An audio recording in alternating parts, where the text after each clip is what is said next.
बिस्मिल्लाहिर्रहमानिर्रहीम। अस्सलाम वालेकुम वरहमतुल्लाहि वबरकातुहू। नाजरीन, आज का हमारा मौजू दो भाइयों के बारे में है, जिसमें एक भाई अल्लाह रब्बुल इज़्ज़त की इबादत करता था और दूसरा भाई बुतों की पूजा करता था। नाजरीन, बनी इसराइल में दो भाई रहते थे, जिनमें एक मुसलमान और दूसरा काफिर था। दोनों दरिया के शिकारी थे, यानी मछली का शिकार किया करते थे। काफर बुत को सजदा करता था, मगर जब मछलियों के लिए दरिया में जाल डालता था तो इसमें इस कदर मछलियां आ जाती कि इनको खींचना मुश्किल हो जाता।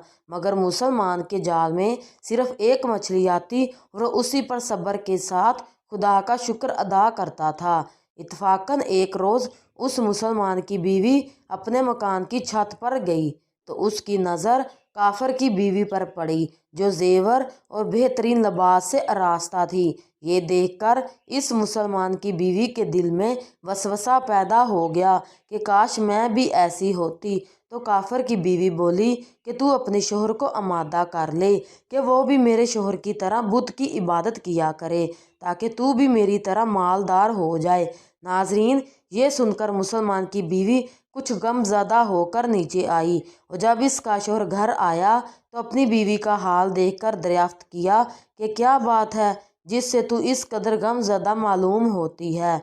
उसकी बीवी कहने लगी, बस मियाँ, या तो मुझे तलाक दे दो या फिर अपने भाई के माबूद की पूजा करो। ये सुनकर उसके शोहर ने कहा, खुदा की बंदी, खुदा से नहीं डरती? ईमान की दौलत के बाद जो कुफर की बातें करती है। और वो औरत बोली, बस अब मुझसे ज़्यादा बातें ना बनाओ, मैं नंगी पूजी नहीं रह सकती। जबकि दूसरी औरतों, खसूसन तेरे भाई की बीवी को मैं देख रही हूँ कि वो जेवरात और उम्दा लिबास से आरास्ता रहती है।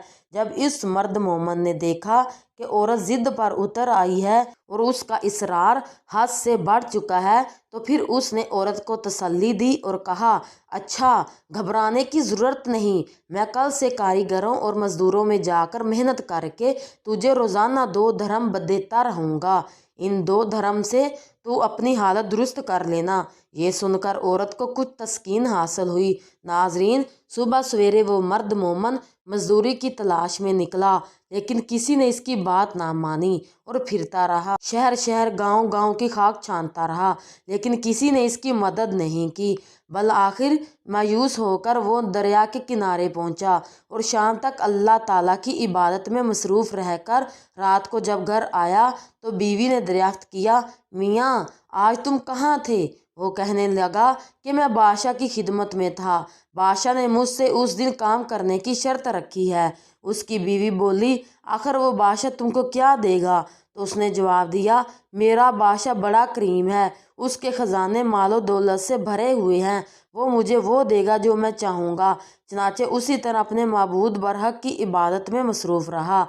तीसरी रात हुई तो बीवी ने कहा, सुनो मियाँ, अगर कल तुमने मुझे मजदूरी लाकर नहीं दी तो तुम मुझे तलाक दे देना। ये सुनकर उसको किसी कदर परेशानी लाहक हुई और तीसरी सुबह को उसने एक यहूदी से कहा, क्या तुम मुझे मजदूरी पे लगा लोगे? ये सुनकर यहूदी कहने लगा, हाँ, तुमको मजदूरी मिल जाएगी, लेकिन शर्त ये है कि मेरे पास तुम्हारे खाने पीने का कोई बंदोबस्त नहीं होगा। चनाचे वो मर्द मोमिन रोज़े की नीयत करके यहूदी के साथ काम पे चला और इधर दूसरी तरफ एक आदमी उसकी बीवी के पास गया। दरवाज़ा खटखटाया। जब उसकी बीवी बाहर निकली तो उस आदमी ने उसकी बीवी को 29 अशरफियाँ दी और कहा, ये तुम्हारे शोहर की मजदूरी है। तुम्हारा शोहर 29 दिन से बादशाह के काम में था, यहाँ तक कि तुम्हारे शोहर ने बादशाह को छोड़ दिया। अगर वो तीसरे दिन काम पर जाता तो उसको बहुत सी उजरत मिल जाती, लेकिन वो यहूदी के पास चला गया। अगर वो मज़ीद बादशाह का काम करता तो बादशाह इसको मज़ीद उजरत देता। बस ये लो 29 अशरफियाँ। इसमें एक अशरफी इसलिए कम है कि आपका शोहर तीसरे दिन काम पर नहीं गया। चनाचे वो औरत इनमें से एक अशरफी लेकर बाजार गई। सुनार ने जब अशरफी देखी तो 1000 दरहम इसकी कीमत औरत के हवाले कर दी। जब शाम को वो आदमी घर आया तो औरत ने उसे दरियाफ्त किया, आज तुम कहाँ थे? उसने जवाब दिया, आज मैं एक यहूदी के साथ काम पर था। नाजरीन, तो उसकी बीवी ने कहा, आखिर बादशाह की खिदमत तुरक करके तुम दूसरे की खिदमत क्यों करते हो? फिर अपने शौहर को अशरफियों का वाक़या सुनाया, जिसको सुनकर वो मर्द मोमिन रोते रोते बेहोश हो गया। और जब इसको होश आया तो बीवी से कहने लगा कि अफसोस, मैंने बादशाह दो जहां की खिदमत का हक अपने ऊपर लाजिम ना किया। उसके बाद उस आदमी ने औरत को छोड़ दिया और पहाड़ों पर चला गया, जहां खुदा की इबादत में मसरूफ़ रहकर बाकी ज़िंदगी गुजार दी और वहीं उसका इंतकाल हो गया। नाजरीन, अल्लाह के ख़जानों में कोई कमी नहीं, वो बंदे को उसकी इबादत का सिला ज़रूर देता है, अगरचे बाज़ दफ़ा किसी हिकमत की बिना पर इसके यहाँ देर हो जाती है, लेकिन बहरहाल अंधेर फिर भी नहीं, वो अपने बंदों को देता ज़रूर है। नाजरीन, अल्लाह ताला हम सब को सब्र व शुक्र के साथ रहकर ज़िंदगी गुजारने की तौफीक अता फ़रमाए, आमीन। नाजरीन, अगर आज आपको हमारा ये पैगाम अच्छा लगा हो तो हमारे चैनल को सब्सक्राइब करें और लाइक करें। जज़ाक अल्लाह।